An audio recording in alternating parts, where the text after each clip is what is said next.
আসসালামু আলাইকুম এভরিওয়ান, কেমন আছেন সবাই? আশা করি সবাই ভালো আছেন। আমি আলহামদুলিল্লাহ ভালো আছি।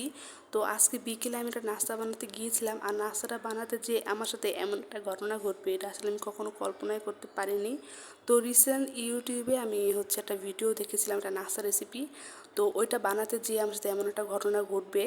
তো কি হয়েছে এটাই দেখতে হলে ফুল ভিডিও দেখেন।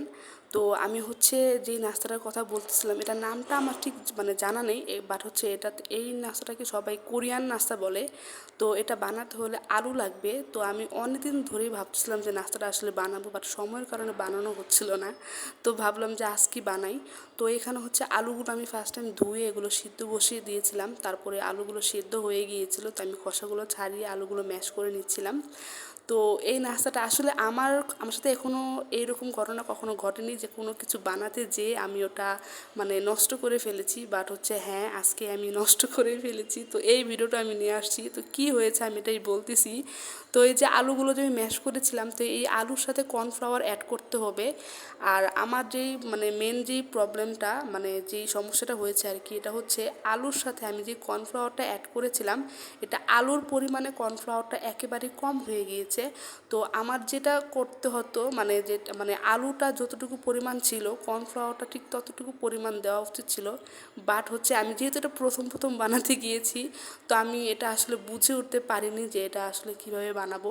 তো আমি আলুর পরিমাণটা বেশি দিয়ে দিয়েছিলাম আর কর্নফ্লাওয়ারের পরিমাণটা একটু কমিয়ে দিয়েছিলাম, যার কারণে আমি যেই ডোটা তৈরি করেছিলাম, ওই ডোটা আর কি সম্পূর্ণভাবে হয়নি। তো আমি বুঝতে পারিনি।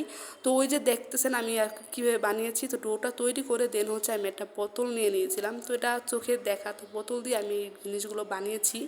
তো এই যে বানিয়ে আমি চুলাতে গরম পানি বসিয়েছিলাম, তো গরম পানিতে আমি এগুলো ছেড়ে দিয়েছিলাম।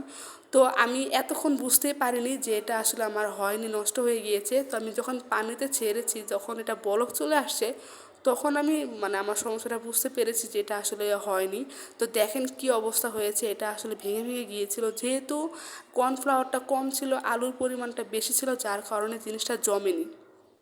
তো এটা আসলে জমিনে শক্ত হয়নি আর কি, জিনিসটা নরম হয়ে গিয়েছে। আর এগুলো একদম ভাঙা ভাঙা কেমন জানি এটা হয়ে গিয়েছিল। এটা দেখে আসলে আমার এত পরিমাণে কষ্ট লেগেছিল। আমার কি বলবো, অনেকটা সময় নিয়ে কিন্তু আমি এগুলো করেছিলাম। আর এরকম একটা ঘটনা ঘটবে এটা আমি কখনো ভাবতেই পারিনি। তো এই পর্যায়ে এসে কিন্তু আমি ভেবেছিলাম যে ভিডিওটা করব না, বাট আমি কিন্তু ভিডিওটা কন্টিনিউ করেছি। এই কারণে করেছি যে সবসময় তো আমি কমপ্লিট ভিডিও করি, তো আজকে না হয় আমি এটা ইনকমপ্লিট ভিডিও দেই। তো ভিডিওটা আসলে আরেকটা কারণে করা, সেটা আমি যেই ভুলটা করেছি, আমি চাই না এই ভুলটা আপনারাও করেন। তো যারা নতুন নতুন আছেন, যে আপনারা আর কি ট্রাই করতে গিয়েছিলেন, তো তারা কিন্তু আমার এই ভিডিও যদি দেখেন, তাহলে কিন্তু তারা তাদের ভুলটাও বুঝতে পারবেন, যে তাদেরও এরকম ভুলটা হবে না আর কি। যে আলুর যে পরিমাণটা আর কি, ওই পরিমাণ অনুযায়ী কিন্তু কর্নফ্লাওয়ারের পরিমাণটা সেম সেম থাকতে হবে। তো আমার আলুর পরিমাণটা বেশি ছিল আর কর্নফ্লাওয়ারের পরিমাণটা কম ছিল, যার কারণে আমার এটা নষ্ট হয়ে গিয়েছে।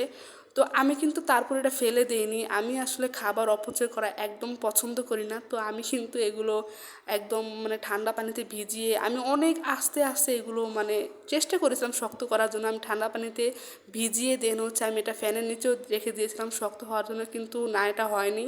তো এই তো পরবর্তীতে আমি এখানে প্যানটা বসিয়ে আমি এখানে পেঁয়াজ, কাঁচামরিচ সব কিছু ভেজে এখানে আমি দিয়েছিলাম সয়া সস, টমেটো সস, সব কিছু দিয়ে আমি এগুলো আস্তে আস্তে, নাড়াই যাচ্ছিলো না, এতটা নরম হয়েছিল, ভেঙে যাচ্ছিলো। তো আস্তে আস্তে নেড়ে চেড়ে আমি এখানে একটা ম্যাজিক মশলা দিয়েছিলাম। তো এই যে দেখেন এটা কেমন জানি হয়ে গিয়েছিলো, এটা খেতে এতটা বাজে ছিল।